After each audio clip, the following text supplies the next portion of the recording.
الله أكبر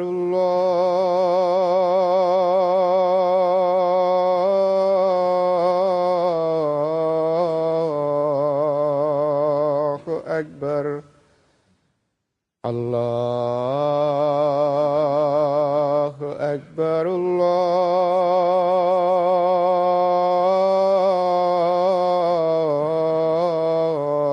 الله أكبر أشهد أن لا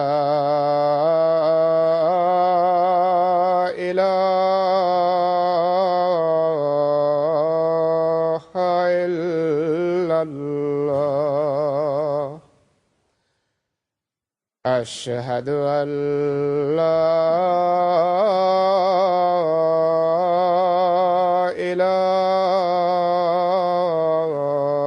إله إلا الله أشهد أن محمدًا رسول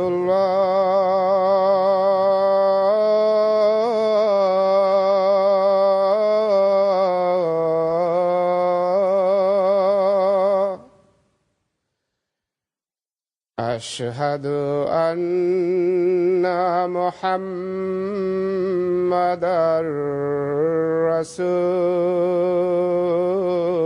رسول الله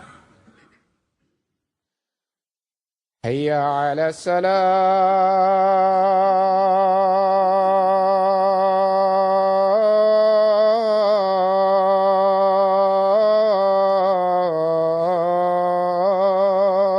الصلاة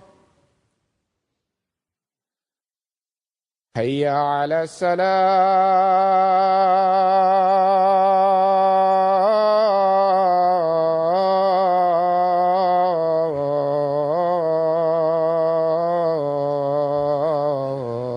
الصلاة حي على الفلاح حي على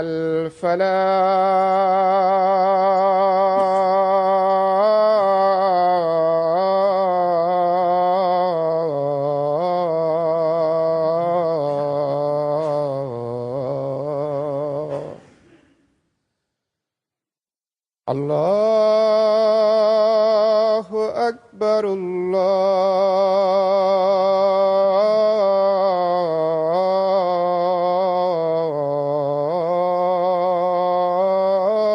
الله أكبر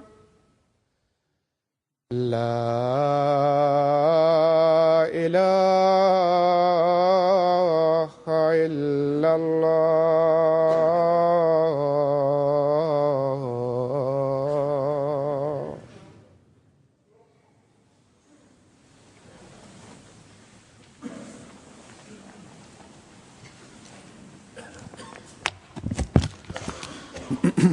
السلام عليكم ورحمة الله.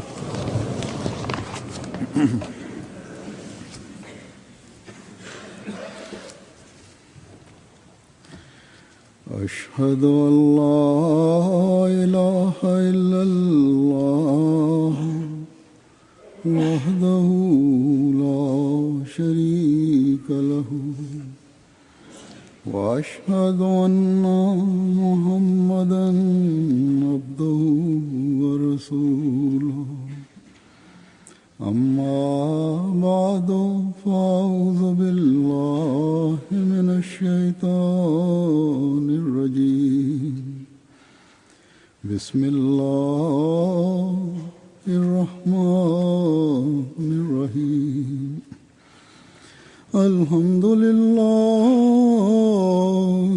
رب العالمين الرحمن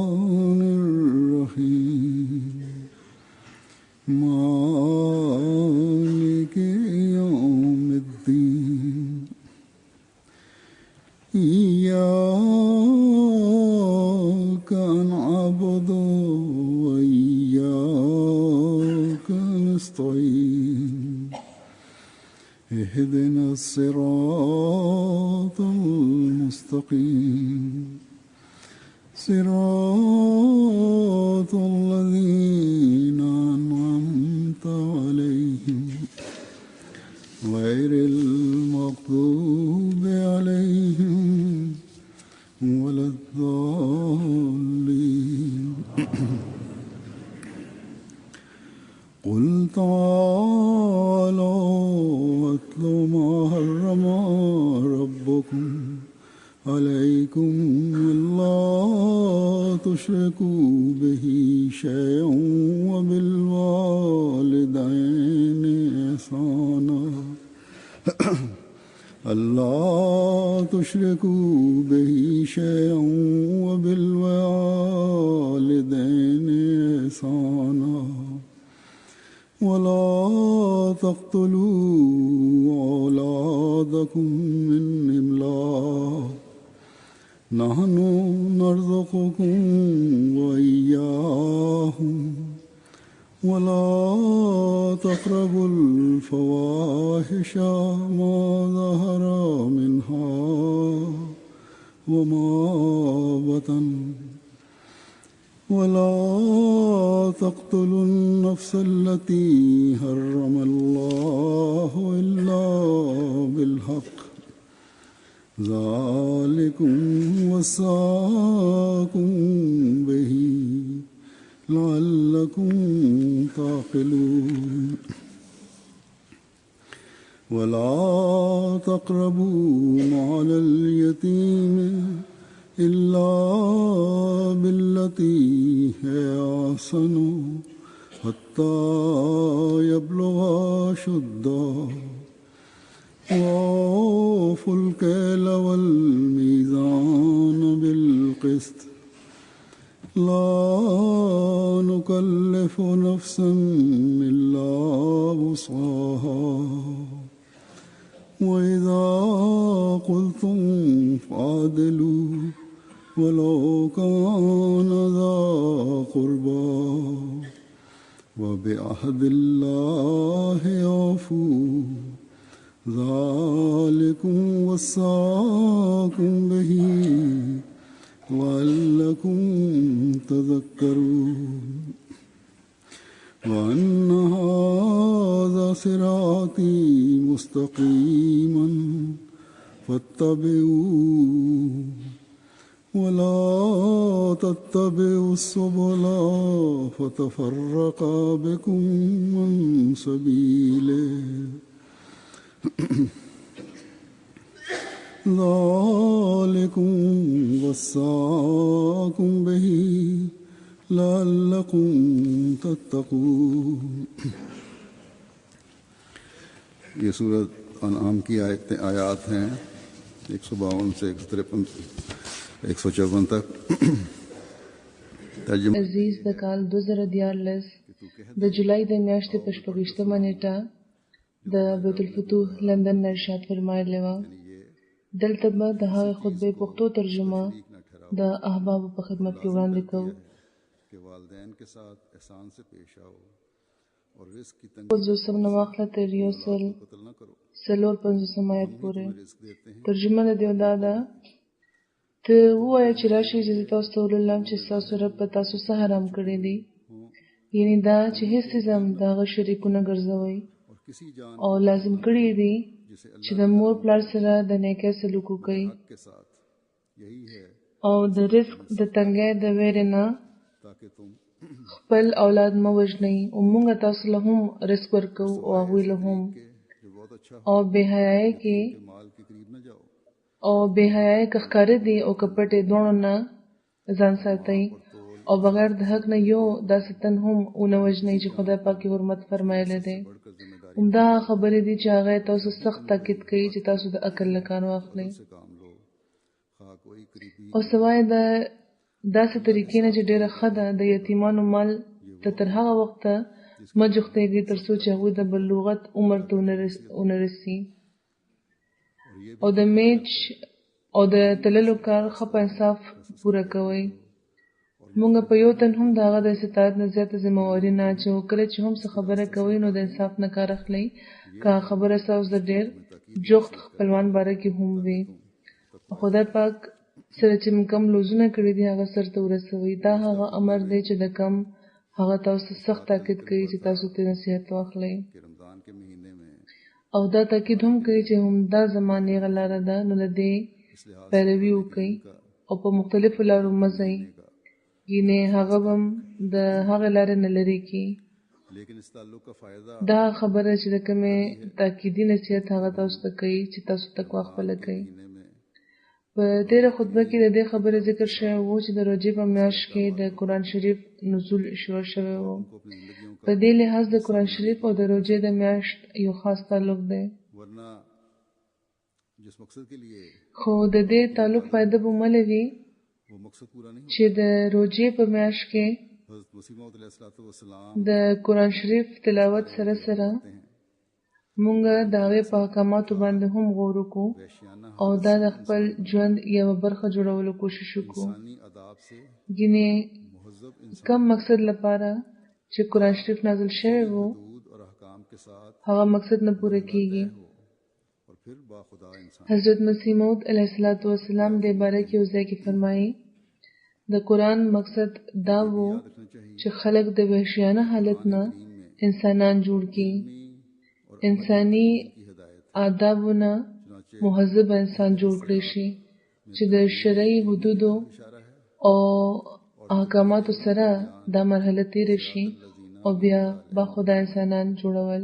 कि जो नताइज بیا وی فرمایي अमल और अतम है دا یاد ساتل پکار دی چې په قرآن شریف کې जो लगाया गया है د علمی او د عملی تکمیل هدایت موجود دی. लग सकते نو په اهدنا الصراط المستقیم کې د علمی تکمیل طرف ته اشاره ده او د عملی تکمیل بیان په صراط الذین انعمت علیهم کې فرمایلی دی چې کوم نتایج اکمل او اتم دي هغه د ترلاسه شي.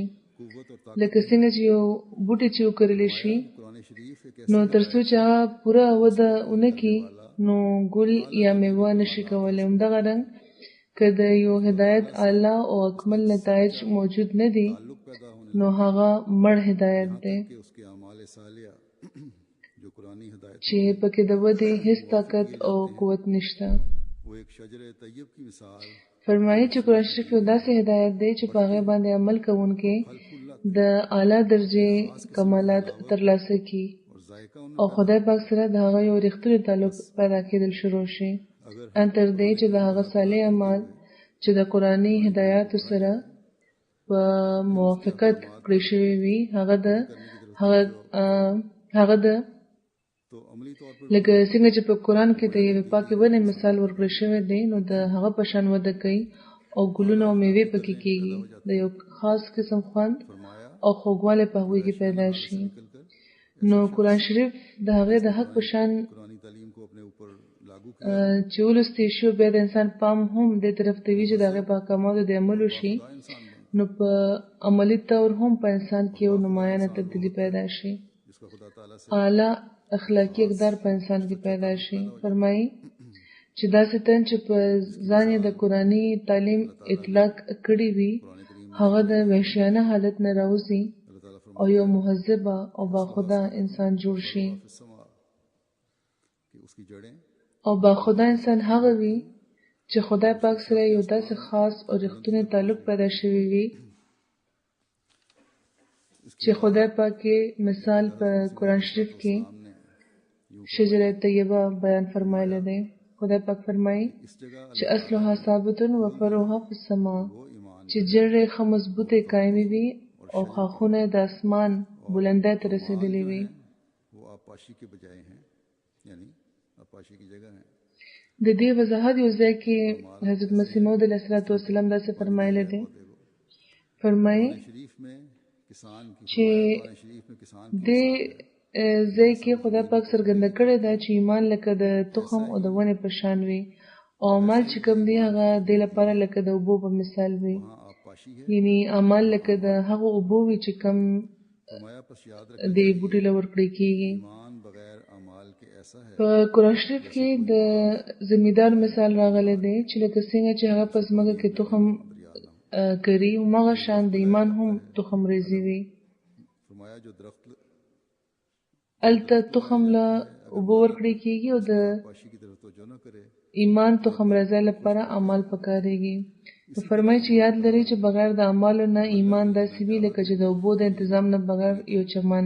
हल्के काम पर न रहो बल्कि کومه ونه چې ولګولی شي که د هغې مالک هغې له اوبه ورکولو طرف ته پام ونه کړي نو یو ورځ به هغه ونه وچشي. همدغه رنګ د ایمان حال دی. والذین جاهدوا فینا یعنی تاسو په وړو وړو کارونو بس نه کوي चाहता है بلکې په دې لاره خو د لویو لویو مجاهداتو ضرورت دی. जो लगाएंगे همدې لپاره هغوی په شروع کې دا فرمایلي وو چې ستاسو قرآن شریف چې تاسو نه څه جوړول غواړئ और इसके लिए چې هغه په تاسو لګولي دي کوم احکامات چې قرآن کې راغلي دي هغه تاسو مرحله وار په ځان لاګو کړئ. نو دې لپاره حضرت مسیح موعود علیه السلام فرمایي چې دا هر څه په آرام نه کېږي بلکې دې لپاره د مجاهداتو ضرورت وي. रमजान शरीफ का महीना या कुरान करीम का इस महीने نو لکه څنګه چې ما مخکې وویل में का چې د روژې میاشت हो सकता है या हमें फायदा देगा یا په دې کې د قرآن شریف हम इसके نزول هم अपने अमाल का په هغه صورت کې موږ له فایده راکولی شي چې کله موږ د دې احکامات د خپلو اعمالو یوه برخه کو तकलीफ او د هغې مطابق خپل ژوند جوړ کو. करने की कोशिश करेंगे په دې لاره مجاهده وکړو په دې باندې د عمل کوشش وکړو که په دې موږ ته تکلیف کېږي نو هم कुरान करीम के नाज़िल होने के मकसद को نو مله به موږ خدای پاک سره تعلق به هم جوړولی شو او مله به موږ د قرآن شریف د نزول په مقصد هم پوه شو. बहुत सारे मुजाहिदात हैं जो ज़ाहिरी तौर पर हम करते हैं खाने पीने نو که دا روژه یو طرف ته زموږ پام د مجاهداتو طرف ته ګرځئ वहाँ इस बात की भी कोशिश करनी चाहिए ډېرې مجاهدې دي چې په ظاهري طور موږ کوو जब हम خوراک څښاک نه ځان ساتو او ځان منې کوو او ځینې نور جایز کارونه نه هم.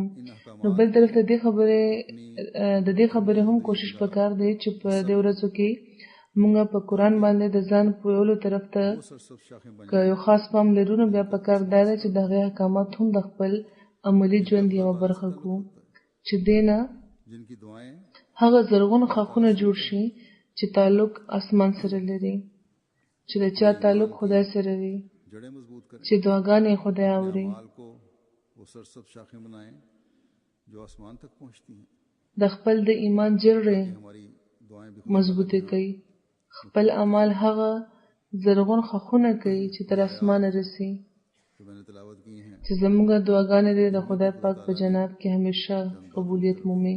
चंद अहकामात की तरफ तवज्जो दिलाई دا د کومو آیتونو چې ما تلاوت وکړو चंद अहकामात په دې کې هم خدای پاک د ځینو خبرو طرف ته د ځینو احکاماتو طرف ته زموږ پام ګرځولی دی. هغه احکامات چې انسان خدای پاک د جوختۍ और हुकूकुल इबाद की तरफ د تقوا په لاره یې روانوي د حقوق الله او د حقوق العباد طرف ته رهنمایي کوي. जुमे में पढ़ के सुना दी په هغو کې یو څو په دې دوه درې آیتونو کې بیان شوي دي क्या अहकामात हैं याद आनी لکه څنګه چې ما په ترجمه کې هم बता देता हूँ फरमाया ویلي وو په هر چا به واضح شوي وي چې کوم احکامات دي साथ خو یادګیرۍ لپاره به یو ځل بیا ووایم. फिर फरमाया فرمایي چې ټولو نه مخکې خدای یاد لري چې خدای پاک سره هیڅوک هم شریک مه ګرځوئ. चीज़ है इसको कभी ना भूलो بیا فرمایي چې خدای پاک سره सलूकी तुम पर हराम है د कि रिस्क چې شرک نه بچ کېدو نه پس مور پلار سره حسن سلوک یو انتهایی اهم څیز دی دای چې مه هېروئ او بدسلوکي په تاسو حرامه ده هغوی سره. او درېیمه خبره دا چې د رزق د تنګۍ د ویرې نه خپل اولاد مه وژنئ. بیا دا چې بې حیایي که څرګنده وي که پټه ځان ته ساتئ بلکې جوختېږئ ورته مه. जायज़ करार दे दिया हो پنځمه خبره دا چې یو تنه مه وژنئ سوای د هغه صورت نه چې خدای پاک यतीमों के माल के करीब भी ना जाओ دا جایز ګرځولی وي. सातवीं बात د دې هم بیا مخکې تفسیر شته چې څنګه به دا جایز وي. ये लोग نو بیا فرمایي چې د یتیمانو مال نه لرې اوسئ هغې ته مه جوختېږئ. ना हो او اوومه خبره دا چې کله دوی بالغان شي نو د هغوی مال هغوی ته واپس کړئ. कि माप तोल में باندې ولپاره بیا ملټوي. फिर ये कि हर हालत में اتمه خبره ده چې میچل او تلل په انصاف کوي. अदल से काम بیا دا چې په هر حال کې د عدل نه کار واخلي. बराबरदारी तुम्हें अदल से न रोके, इंसाफ से न रोके.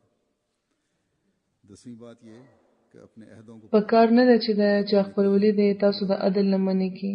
और फिर ये कि हर हालत में सिरात لسمه خبره ده چې خپل لوزونه پوره کوي، یعنی کوم لوزونه چې کړی دي هغه سرته رسوي. او بیا دا چې په هر حال کې په صراط مستقیم باندې د قائم پاتې کېدو کوشش کوي. نو دا هغه خاص اهمه خبرې دي او بیا د هغوی جزئیات دي.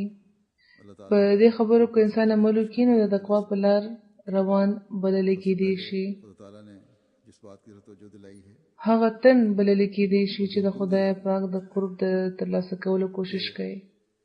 ټولو کې وړاندې چې خدای پاک کومه خبرې طرف ته پام ګرځولې دی هغه دا ده، بلکې حکم یې فرمایلی دی का शरीक किसी को ठहराओ. چې دا خبره دی چې تاسو نه سرزده نشي، دا په تاسو حرام دی چې تاسو څوک د خدای پاک شریک وګرځوئ. जो तुम्हारा पैदा करने वाला د هغه هسته شریک چې تاسو رب دی، تاسو یې پیدا کړی یې، जिस्मानी मादी रूहानी सलाहियतों की परवरिश چې تاسو د دماغي، जो तमाम नेमतों को جسمانی، करने वाला. مادي او د روحاني صلاحیتونو پرورش کوي. कौन अक्लमंद है जो ऐसे ټول نعمتونه یې تاسو له مهیا کړي دي. ऐसी नेमतें मुहैया करने वाले खुदा का किसी को نو کم عقلمند به داسې وي چې د داسې طاقتونو مالک خدای او د داسې نعمتونو लोग समझते مهیا کوونکی خدای د یو شریک جوړ کړي. गहराई में जाकर शिर्क के د नहीं समझते और ऐसे خو خلک پوهېږي نه او شریکان یې ورله جوړ کړي وي. د شرک په مفهوم ځان پوهولو لپاره हर जमाने د دې په ژورتیا خلک غور نه کوي او د داسې عظیم خدای په مقابله کې نور خدایان ودرېږي چې انسان حیران پاتې شي. د هر زمانه خلکو کې دا حالت د هر زمانه خلکو کې دا حالت शिर्क की तालीम پیدا کیږي. نو مځکه چې انبیا راشي نو د ټولو نه مخکې د شرک خلاف خبره کوي. शिर्क ऐसा गुनाह है कि अल्लाह ताला ने फरमाया कि इसको मैं नहीं बख्शूंगा. د خدای پاک سره تعلق پیدا کولو طرف ته پام ګرځي. شرک یو داسې ګناه ده چې خدای پاک فرمایي چې هیڅکله به هم نه بخم. फरमाते हैं دې باره کې एक गुनाह बख्शने के कारण حضرت مسیح موعود علیه السلام और زموږ پام ګرځي او یو ځای کې فرمایلی دي چې هر ګناه بخښل کېدی شي خو خدای نه بغیر इन शिर्क بل څوک معبود او کارسازه ګڼل یو داسې ګناه ده چې د معافي قابل نه ده. मुराद नहीं कि पत्थरों वगैरह की परस्तिश की जाए. ان الشرك لظلم عظیم शिर्क है कि اسباب की لا یغفر ان یشرک به. معبودات دلته د شرک مطلب صرف دا نه دی چې د کاڼو وغیرہ پرستش دی وکړي شي، जिनसे फायदा بلکې دا یو شرک دی چې انسان د اسبابو پرستش وکړي او د دنیا معبودانو له اهمیت ورکړي.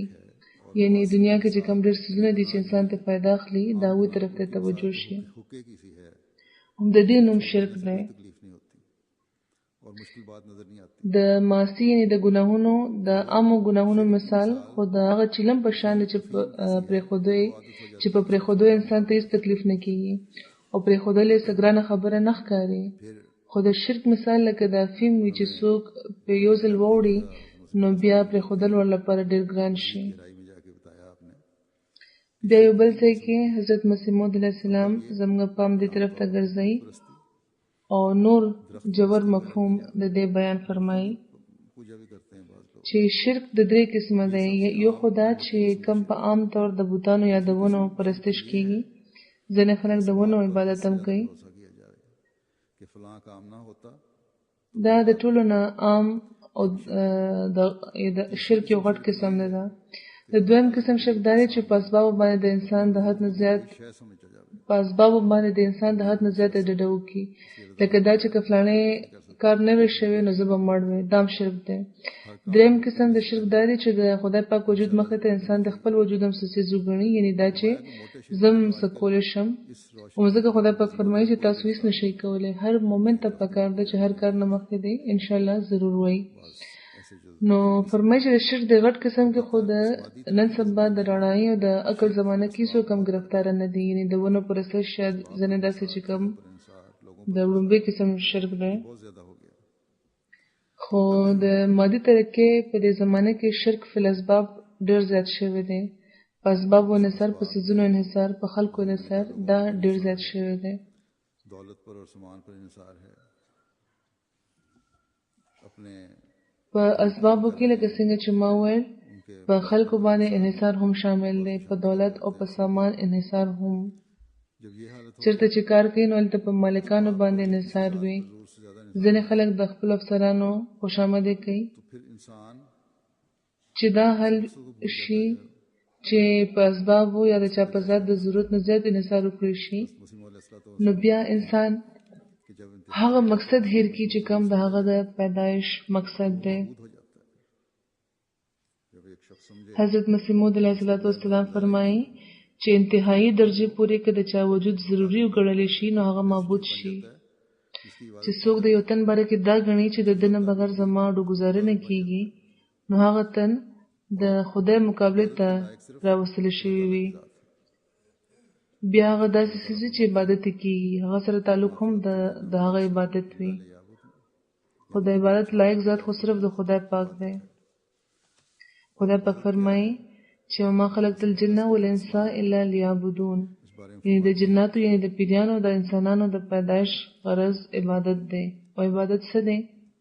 حضرت مسیح موعود علیه السلام تاسو د هغه خدای عبادت وکړئ چې تاسو پیدا کړی یې، یعنی هغه د خپل ټولو کارونو لپاره کارساز وګڼئ. څومره چې هم ستاسو کارونه دي د هغه کوونکي هغه سر ته رسونکي هغه انتها ته رسونکي کامیابي ورکوونکي صرف خدای پاک دی. دا دی د خدای پاک پرستش او عبادت، او په هغه توکل لرئ. د عبادت لایق هم هغه دی چې چا تاسو پیدا کړی یې، یعنی ژوندی به هم هغه پاتې کېږي، هم هغه سره زړه ولګوئ. باقي چې کم خدایان دي کم معبودان دي چې د دنیا دي هغوی به ختم شي. ژوندی پاتې کېدونکی ذات صرف د خدای دی، نو ځکه هم هغه سره زړه ولګوئ. فرمایي نو ایمانداري خو همدا ده چې خدای پاک سره د یو خاص تعلق وساتلی شي او د هغه په مقابله کې د نور ټول څیزونه هیڅ وګڼلی شي. او کم تن چې اولاد یا د مور پلار یا بل څه څیز دومره سره دومره مینه لري یا دومره خوښوي چې هر وخت ورته هم د هغوی فکر وي، نو دا هم یوه بتپرستي ده. د بتپرستي مطلب صرف دا خو نه دی چې انسان د هندوانو په شان بوتانو ته کیني او هغوی ته د سجدې وکړي. حد نه زیاته مینه او محبت هم عبادت وي. بیا وی فرمایي چې یا خلک تاسو د هغه واحد او لا شریک خدای پرستی شو کوي چې تاسو تاسو پلار نیکه پیدا کړی وو. پکار ده چې تاسو د هغه قادر او توانا نه یریږي چې څمکه تاسو لپاره د ناس په اساس اسمان تاسو لپاره د لکه د چت جوړ کړی دی او اسمان نه وبره کو ذکر دي چې تاسو ته نه په میوو کې د قسمه قسم چې اسمان نه وبره کو ذکر دي چې ته نه په میوو کې د قسمه قسم رزق تاسو لپاره پیدا شوی دی. نو تاسو چې ښه ګورئ او وینئ نو هغه څیزونه د خدای پاک شریکان مه ګرځوئ چې کوم ستاسو فایدې لپاره په خپله جوړ شوي دي جوړ کړی شوي دي. بیا هغوی فرمایي چې د عبادت د حقیقت بیان کې هغوی دا فرمایي چې د انسان د پیدایش د علت غایي عمده عبادت دی، یعنی د پیدایش مقصد عبادت دی لکه څنګه چې مخکې آیت هم راغلی و. نو فرمایي چې عبادت په اصل کې هغې ته وایي چې انسان دی د هر قسمه قساوت کجی لري کی او د زړه ځمکه داسې صفا کړي لکه څنګه چې زمیندار چې ځمکه صفا کوي. आंखों में डालने के काबिल बना लेते हैं. इसी तरह जब दिल की जमीन में कोई عربیان وایي مورن معبودن لکه څنګه چې رانجه خلري کېدو نه پس پسترو کې دا چولو قابل شي، همدغه رنګ د زړه په ځمکه چې هیڅ کنکره لوټه ناواري پاتې نشي او داسې صفا شي چې بس عمرو پکې پاتې وي، نو د دې نوم عبادت دی. دا درستی او صفایي چې د آینې وشي نو پکې شکل لیدلی کېدی شي، او که د ځمکې وشي نو پکې بله قسمه میوې پیدا شي. نو انسان چې عبادت لپاره پیدا کړی شوی دی که هغه زړه صفا کی او هیڅ قسمه کجی ناواري کنکرې او کاڼي لوټي پکې پاتې نه کی نو په دې کې به بیا خدای ښکاره شي. زه یو ځل بیا وایم چې د خدای پاک د مینې ونه به د مینې ونه به هغې کې پیدا شي او وده به وکړي. که زړه صفا شي خالصتاً د خدای لپاره هر څه کول شروع کړي هغه هر څه وګڼئ په هغه انحصار وکړئ نو بیا به په زړه کې به درته خدای پاک ښکاره شي په هغې کې به د خدای پاک د مینې ونه وده کوي او هغه ونې به داسې خوږې او پاکې میوې کوي چې د اکلها دایما مصداق ووي. بیا یو بل ځای کې هغوی د دې وضاحت داسې فرمایلی دی چې د ټولو عزتونو خاوند یعنې د خدای پاک مخې ته سره د دایمي توجه ودرېدل د ذاتي محبت نه بغیر ممکنه نه ده.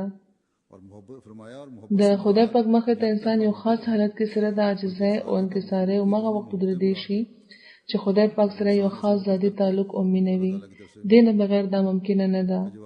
او فرمایي چې مینه نه مطلب دا نه دی چې یو اړخیزه مینه بلکې د خالق او د مخلوق دواړو مینه مطلب دی. چې انسان داسې مینه کوي نو د خدای پاک له طرفه هم بیا د مینې جواب راځي چې د بجلی د اور په شان په مړ کېدونکي تن پرېوځي او کم چې هغه وخت د هغه انسان د اندرون نه راوځي چې د بشریت کمزورۍ پې وسوځي نو دا دواړه بیا یو ځای شي او په روحاني وجود قبضه وکړي. لکه څنګه چې په انسان تندر پرېوځي او هغه سوځي نو هغه شان دا مینه هم پکار ده. داسې اور داسې سوی پکار دی. د روژې د میاشتې کوم دا نوم دی رمضان نو د دې یو مطلب دا هم دی چې سوی او ګرمي نو داسې اور او داسې سوی پکار دی چې انسان کمې چې د انسان کمې کمزورۍ دي کم بد عادتونه دي هغه ټول دې پې وسوځي او بیا ټول وجود او بیا په ټول وجود د هغه د روحانیت قبضه شي. دا مقصد د انسان او دا هغه مقصد چې کوم لپاره مونږ د روژې د میاشت نه خدای پاک تیروي نو دا معیار دی د عبادت چې کوم حضرت مسیح موعود علیه السلام مونږ ته وړاندې کړی دی او چې دا معیار ترلاسه شي نو بیا د خدای پاک محبت په نورو ټولو محبتونه غالب شي او بیا انسان د هر قسمه شک نه خلاص شي. خدای دې په دې روژه کې مونږ له د داسې عبادتونو توفیق عطا کړي د هغه محبت د زموږ په زړونو کې قایم شي او دا محبت دې دایمي وي. بیا خدای پاک بل چې کوم حکم فرمایلی دی هغه دا دی چې مور پلار سره د احسان سلوک وکړي. دا ترتیب هم هغه قدرتي ترتیب دی چې د انسان د ژوند برخه ده. د خدای پاک د ذات نه پس په دې دنیا کې مور پلار دی چې د ماشومانو د پرورش او د هغوی د ضروریاتو خیال کوي. څومره چې غریبان خلک وي خو هغوی په خپله دایره کې دا پوره کوشش کوي چې د هغوی د ماشومانو پرورش دی صحیح وشي او دې لپاره هغوی بې شمېره قربانۍ هم کوي. عموما نو فرمایي چې مور پلار سره د احسان سلوک کوئ. یو بل ځای کې خدای پاک فرمایي کہ وقضى ربك الا تعبدوا الا اياه وبالوالدين احسانا اما يبلغن عندك الكبر احدهما او كلاهما فلا تقل لهما اف ولا تنهرهما وقل لهما قولا كريما. یعنی تاسو رب د دې خبرې تاکیدي حکم ورکړی دی چې تاسو د هغې نه بغیر د بل چا عبادت مه کوئ او خپل مور پلار سره ښه سلوک کوئ. که په هغوی کې په یو باندې یا په دواړو باندې ستاسو په ژوند کې بوډاتوب راشي نو د هغوی په څه خبره د ناخوښۍ په تور اوف ونه کوئ او نه ورته قارېږئ. هغوی سره همیشه په نرمۍ خبره کوئ.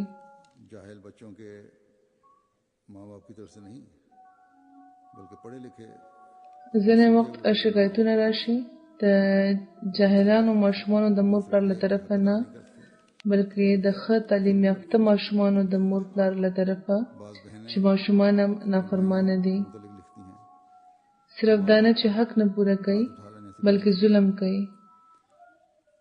खास तौर पर ځینې خویندې خپلو وروڼو باره کې لیکي چې په مور پلار باندې لاس اوچتولو نه هم هغوی څنګ نه کوي.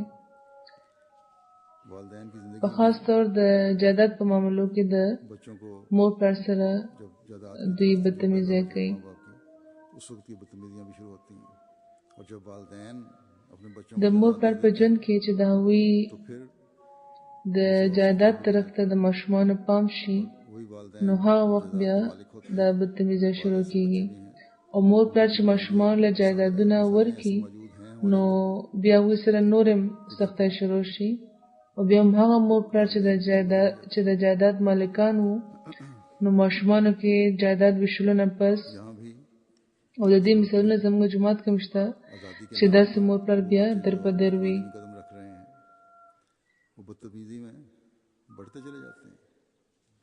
دلته هم तालीम په دې ملک کې چې کوم ماشومان لویږي لګیا دي هغوی د ازادۍ په نامه ये कहा जाता है कि बच्चे आज़ाद په بدتمیزۍ کې نورم زیاتېږي لګیا دي. या دا تعلیم چې د مور پلار احترام نه ښيي यहाँ बच्चों को है ځکه چې دلته عموماً دا ویل کېږي چې یو خاص عمر نه تر رسېدو نه پس ماشومان ازاده دي یا دا ازادي چې کومه ماشومان دلته لري बल्कि ये जहालत है. چې د حفظ مراتب خیال پکې نشته जो खूबसूरत तालीम یا د مور پلار عزت نه قایموي एहसान का सलूक करो उनकी دا تعلیم او ترقی نه بلکې جهالت دی. ये एहतराम कायम करती है माँ बाप का.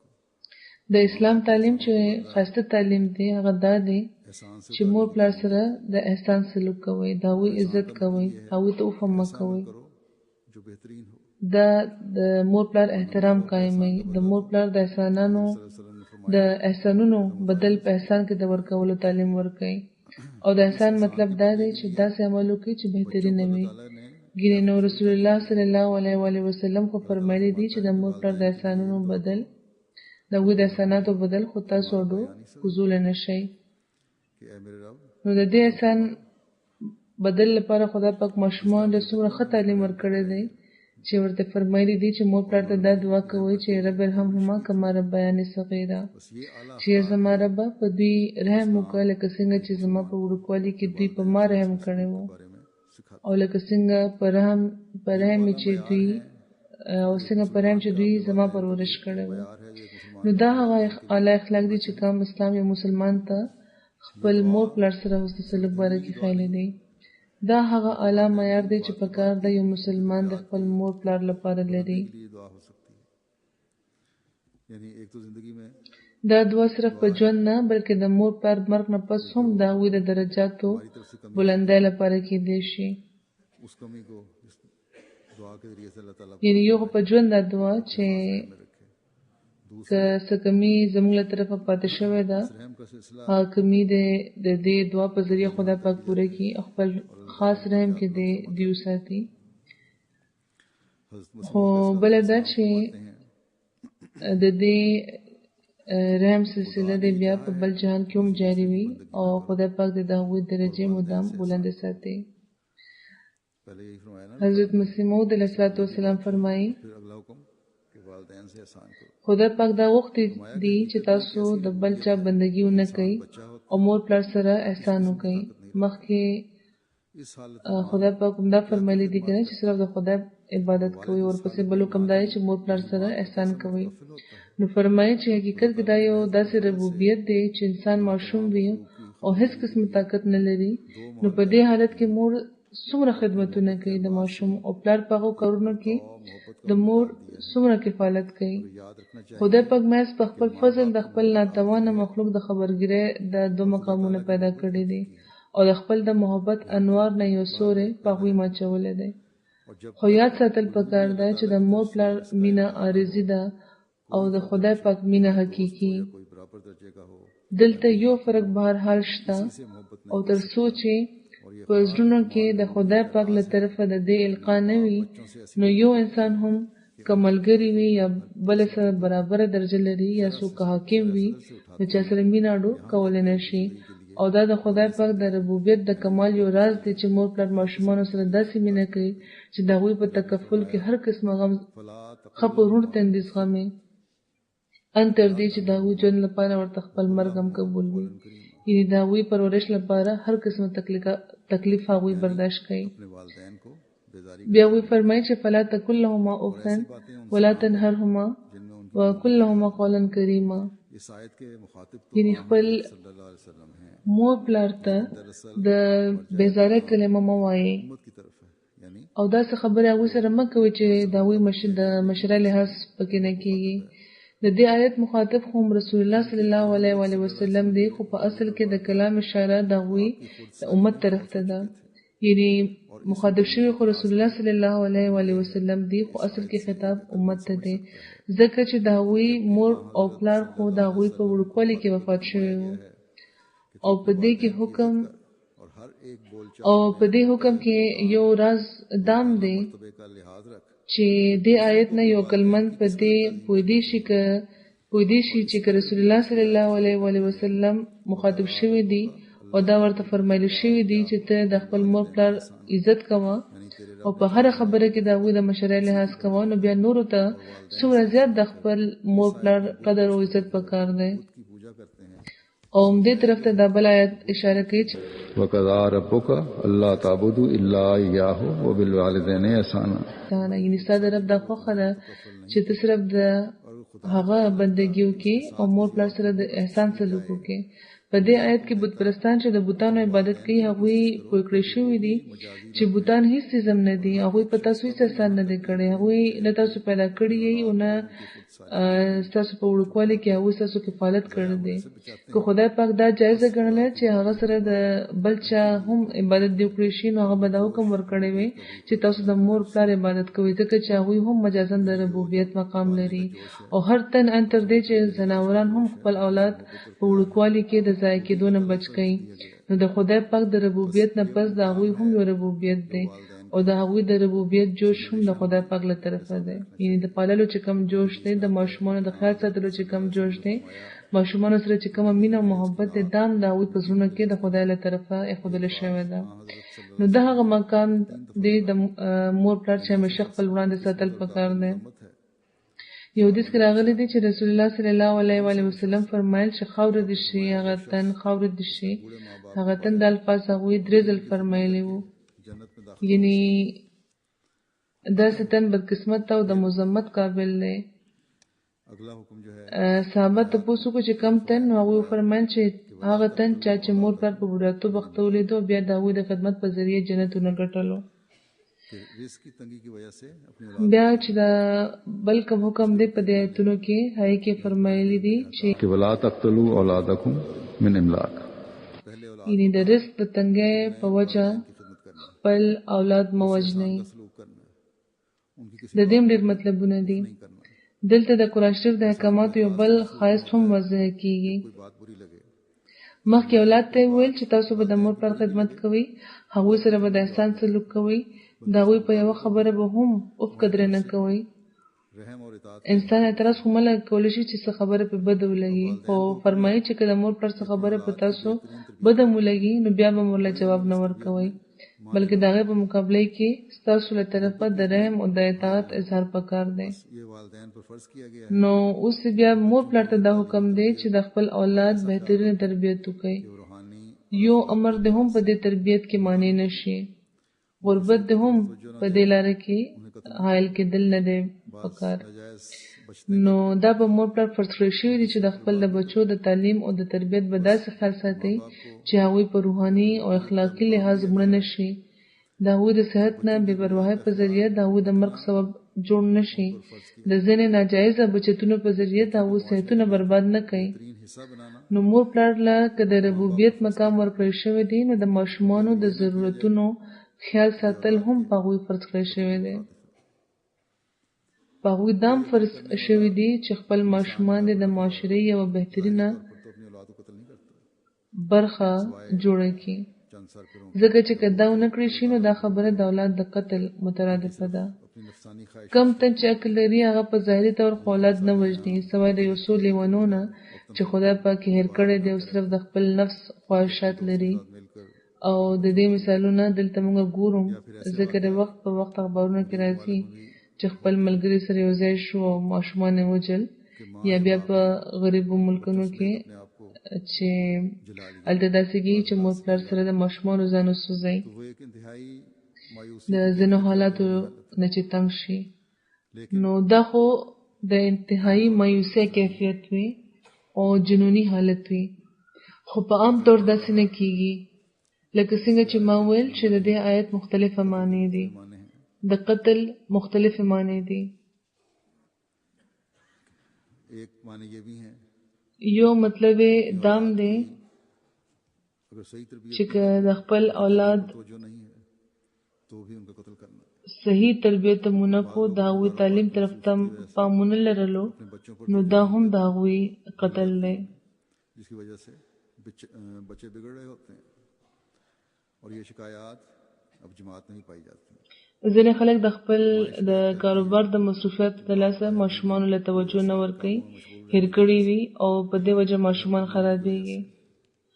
او داسې شکایتونه اوس زموږ جومات کې هم شته. बच्चे میندې شکایت کوي چې پلاران بهر وي، د کار د لاسه مصروفه وي او کور کې چې نه وي نو ماشومانو له उन्हें توجه نشي ورکولی، نو ځکه ماشومان خرابېږي لګیا دي. पहले भी कई په خاص طور چې د کچه ځوانۍ چې کوم عمر دی، په دې عمر کې ماشومانو ته د پلار د توجه او د ملګرتیا ضرورت وي. अखलाकी مخکې هم ډېر ځل دې طرف ته ما ستاسو پام ګرځولی دی.